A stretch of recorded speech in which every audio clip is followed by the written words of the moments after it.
You know, America was made up of small towns. And if you're moving here from the Midwest or Boston or New York, you're used to all of these kind of small areas that have big personality. But when you think of Orlando, you don't typically think of small towns. You think of new developments, stucco boxes. And yet when I show off some of these really cool areas that we have in Central Florida that we're gonna show you today, a lot of people are surprised. So this video is 7 small towns that make up Greater Orlando. Stay tuned.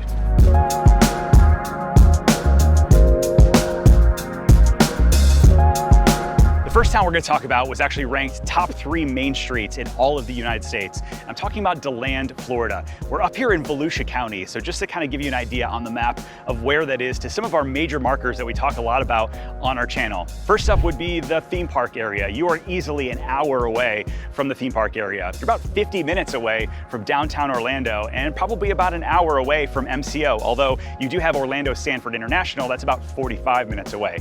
The one reason why you'd want to live here is you're 30 minutes away from the coast, so New Smyrna and some of these other beaches are not too far away.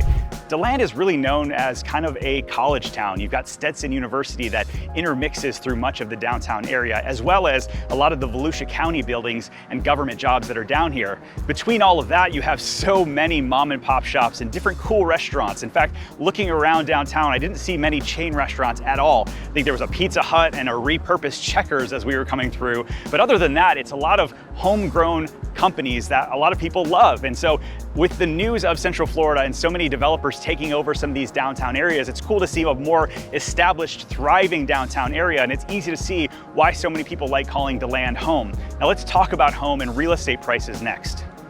Let's talk a little bit about real estate and where people live. In and around this downtown area, you do have some of those old established resale homes starting in the mid 200s, but on average, you're gonna be right under 400,000 for this general area. Outside of the downtown area, you are seeing some of those new construction houses and neighborhoods start to pop up.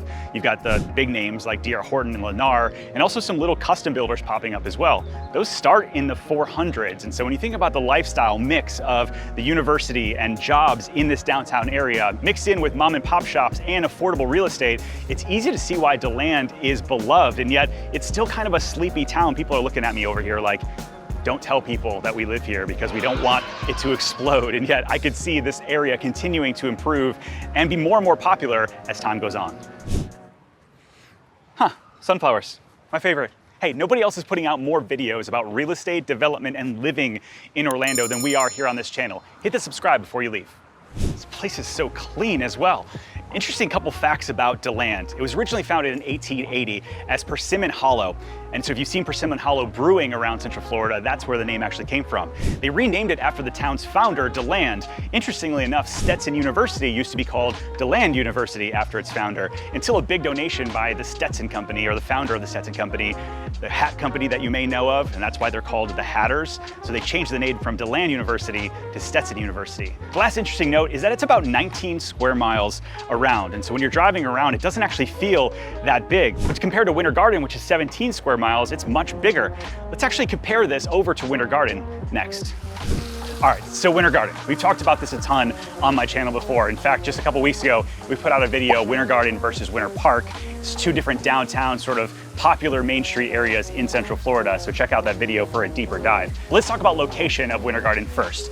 If you're talking about the Plant Street downtown area, you're probably 35 minutes away from the theme park area. You're 25 minutes away from downtown Orlando and 45 minutes away from the airport. So it kind of anchors a lot of people that love the west side of town that are okay with seeing some of the more emerging downtown areas. Unlike DeLand that has a lot more established downtown, Winter Garden is seeing this resurgence. We have developers moving in, buying out some of the old buildings and turning some of those over. Some people love that, some people don't. But I do think that the charm of the farmers market and the Christmas time and Halloween, where people just are drawn together as a community, makes it what so many people are after. You have access to the West Orange Trail, which is another reason why so many people love calling Winter Garden home. Let's talk about real estate prices next. Real estate obviously drives demand in a lot of different areas. And over in DeLand, you've got that average sales price of roughly $400. In Winter Garden, you have the average sales price about $600,000. And that's gonna bring you in something that's going to be a little bit older, maybe somewhat rehabbed in the downtown area. Or builders are coming in, tearing those down and building up $1 million plus homes. Just down the West Orange Trail, you've got Oakland Park, which is about 700 or 800 homes that are starting in the 800s and go all the way up to nearly $3 million. And so the location of Winter Garden is really driving the demand on price, more so even than the lifestyle. Although over the past 10 years, Winter Garden has really seen a come up. It reminds me a lot of what Clermont is currently. Let's actually talk about Clermont next.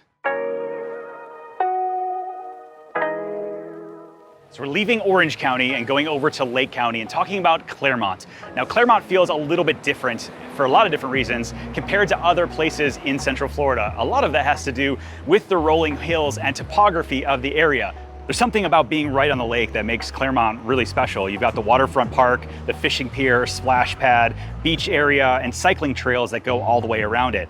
Downtown Clermont is known for its craft breweries and coffee shops, wine bars, and events throughout the year. The current proximity to Disney is roughly 35 to 40 minutes, but with so many of the new roads coming in, it's gonna get easier and easier to access. You're probably 35 minutes or so from the downtown area and about 45 minutes away from MCO.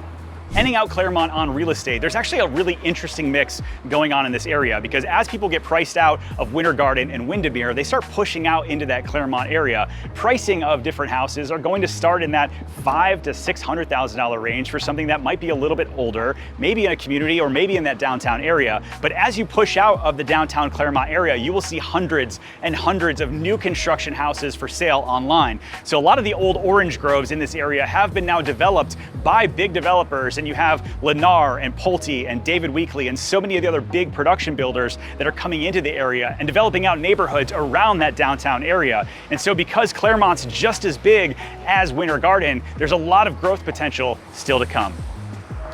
You know, I do need yoga and massage in my life. I'm starting to get like old man's hip or something like that. Next, we're gonna talk about Mount Dora, staying in Lake County. The first time my partner Bree brought me to Mount Dora, I saw the downtown area and the potential and what is already there, it blew my mind. Mount Dora is located about 40 to 50 minutes away from everything. That's downtown Orlando, the airport, theme park area, and so you're pretty equidistant to all of those different things depending on what you're looking to do. That being said, there's so much to do in Mount Dora for most people. They don't leave outside of the area, and real estate prices are drawing people there as well. You can get a 12 to 1500 square foot bungalow style in the $400,000 range, and some of those larger estates on the water all the way up to $3 million. And so it's a wide variety of home style types. So if you're looking for that New England style, old sort of downtown area lifestyle, Mount Dora might be for you.